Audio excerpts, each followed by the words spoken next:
someone Bro, told me about how much it finding oil, costs. money just comes out of nowhere. Money just comes from the Mm, sky.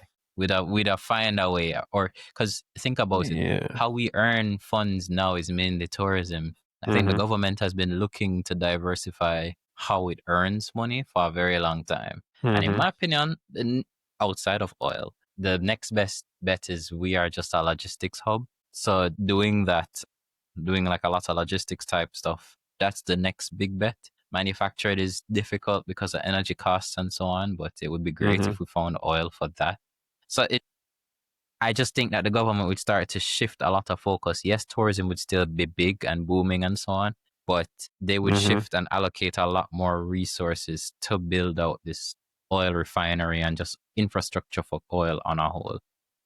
So yeah, Mm-hmm. and you mentioned quite a bit of things with this company because you said, yes, it's a simple business model. I think that this is the type of business model that institutional investors like pension Mm-hmm. funds, insurance companies, and so on. They like tangible It sound stuff. like